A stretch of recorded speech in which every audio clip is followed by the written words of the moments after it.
सवाल यही पूछना चाहती हूँ कि हर महिला चाहती है कि उसका जो सुहाग है उसकी उम्र इतनी लंबी हो कि वो अमर हो जाए, लेकिन क्या कुंडली देख के बताया जा सकता है कि उनके पति की कितनी उम्र है? हाँ बेटा, जन्म कुंडली से वाकई में बताया जा सकता है कि कौन से सुख कब तक के हैं और कौन से दुख कब तक के हैं। हम वाकई में ये सोचते हैं कि हम अपनों के साथ रहें, मियाँ बीवी के साथ, बीवी मियाँ के साथ सदा खुशहाल रहें। बेटा ये सारे योग जन्म कुंडली को देख के बताए जा सकते हैं और जन्म कुंडली बनाने के पीछे कारण भी यही था कि कोई ऐसा तरीका हो कि जिससे हम ये जान सकें कि वाकई में हमारे जो साथ हैं वो कब तक हैं और कितनी खुशहाली का समय लिखा है या कभी कोई बुरा समय भी आना है और उस बुरे समय को कैसे टाला जा सकता है। इसी के लिए तो जन्म कुंडलियाँ बनती है।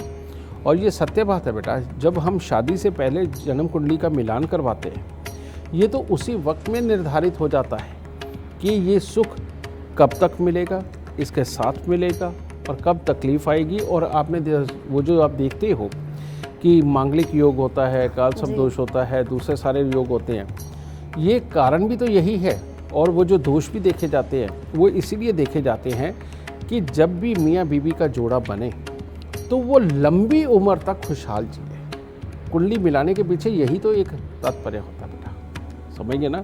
तो जन्म कुंडली देख करके ये वाकई में बहुत आराम से बताया जा सकता है कि ये पति पत्नी का जोड़ा कब तक साथ रहेगा, कितनी लगभग आयु होगी और कब कोई दुख आएगा और कब सुख की कामना वो कर सकते हैं। तो ये सब कुछ जन्म कुंडली से बहुत आराम से जाना जा सकता है। गुरुदेव, हर महिला अपने पति की लंबी उम्र की कामना करती है, तो अमर सुहाग के लिए क्या उपाय कर सकती हैं महिलाएं, और क्या पुरुष भी कुछ उपाय कर सकते हैं अपनी पत्नी की लंबी उम्र के लिए? जन्म कुंडली के अंदर या तो अगर पापी ग्रह जब भी बहुत खराब अवस्था के अंदर होते हैं तो वाकई में वो सुहागन को पति की तरफ से भी तकलीफ दिलवाते हैं। कारण कुछ भी बन सकता है, समझिए। और कई बार जो सौम्य ग्रह हैं या गर्म ग्रह हैं वो इस हालात के अंदर बैठे हुए होते हैं कि वही शादीशुदा ज़िंदगी की तकलीफ़ का कारण भी बन जाते हैं। इसमें बहुत बड़े बड़े हालात भी पैदा होते हैं, छोटे छोटे भी पैदा होते हैं। सही तरीका तो एक ही है कि अपनी जन्म कुंडली का पूरा विवेचन करवा के आपको ये पता हो कि आपको क्या उपाय करके इस सुख को लंबा पाना है, ठीक है। लेकिन फिर भी हमारे यहाँ कहा जाता है, ये मेरे गुरुजी भी बोला करते थे बेटा, कि हर इंसान के पास उसकी जन्म कुंडली नहीं होती। तो हमने इस भी संशय का हल किया।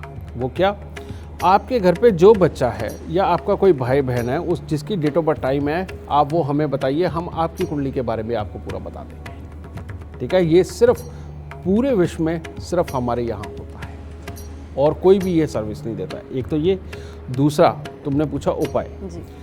इसके अंदर बेटा पापी ग्रहों को खुश रखने का जो उपाय है वही सर्वोत्तम है। हर सुहागन को, जो भी सुहागन अपने घर के अंदर ये उपाय करके चलती है उसको पति का, अपने बच्चों का और घर के अंदर खुशहाली का यानी कि समृद्धि का सुख ज़रूर मिलता है। तुमने एक के बारे में पूछा, मैं हर चीज़ की खुशहाली का उपाय देने जा रहा हूँ। और आज करवा चौथ के ऊपर बेटा सुहागनों के लिए इससे बड़ा तोहफा और मैं क्या दे सकता हूँ। तो वो उपाय क्या है बेटा, सबसे पहले पापी ग्रहों को खुश करने के लिए बेटा घर की जो पहली रोटी बने वो आधी गाय को, आधी से आधी कुत्ते को और आधी से आधी कौवे को। इसके पीछे कारण क्या है मैं तुम्हें वो भी बता दूँ बेटा। पापी ग्रहों में शुक्र, शनि और राहु केतु होते हैं, ठीक है। राहु को ठीक कर लो तो केतु ठीक है, केतु को ठीक कर लो तो राहु ठीक है। तो इनमें से तो एक ही उपाय हुआ। तो शुक्र के लिए हम बेटा गाय को रोटी देते हैं।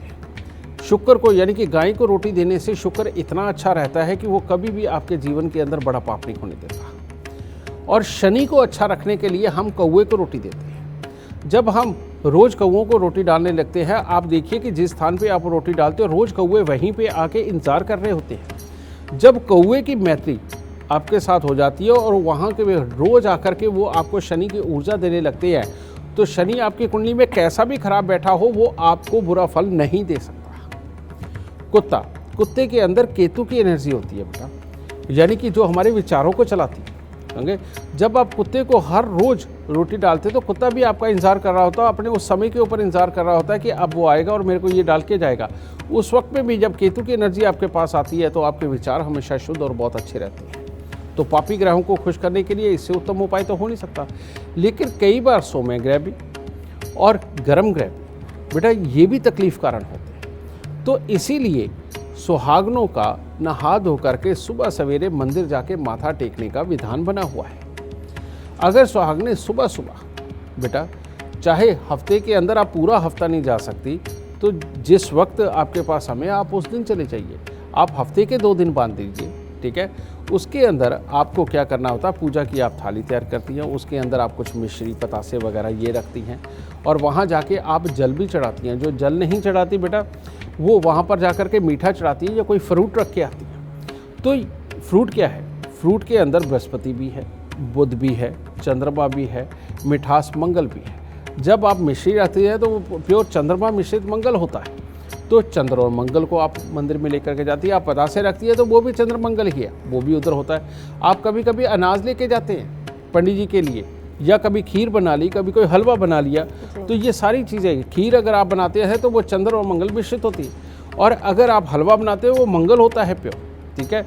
इनको जब आप मंदिर पे लेकर के जाते रहते हैं तो आपके चंद्र, मंगल, सूर्य, बृहस्पति ये भी सारे के सारे शुभ फल देने लगते हैं। और अगर इतना सा काम करके हर औरत लगभग सुहागन रह सकती है और कुदरत का दिया कोई दुख उसके जीवन में नहीं आ सकता, तो बेटा ये तो बहुत छोटी सी कीमत है जो कि हर किसी को चुकानी चाहिए। और अपने संस्कारों के अंदर लौट के बेटा अपने पति की लंबी आयु के लिए, अपने बच्चों की खुशहाली के लिए, घर के अंदर समृद्धि जिसके लिए आपको लक्ष्मी बोला जाता है। कहते हैं ना नई बहू जब घर आती है कि लक्ष्मी आ गई, बिल्कुल है ना। वो लक्ष्मी इसलिए बोला जाता है कि घर की औरत अगर संस्कारी ये वाले काम करती है और ये ग्रहों को और अपने परिवार को सबको खुश रख के चलने की ताकत घर की औरत में, इस लक्ष्मी में ही होती है। तो अगर घर की लक्ष्मी ये करती रहेगी तो घर में लक्ष्मी भी रहेगी, आयु भी लंबी रहेगी, बच्चों से भरा पूरा परिवार रहेगा। तो बेटा मैं तो यही चाहता हूँ कि आप सबका परिवार ऐसे ही भरा पूरा रहे। मेरा ये आशीर्वाद भी आपको, और जो मैं कह रहा हूँ इसको मान के देखिए, परमात्मा सदा खुशहाली और तंदुरुस्ती आपके परिवार में रखे।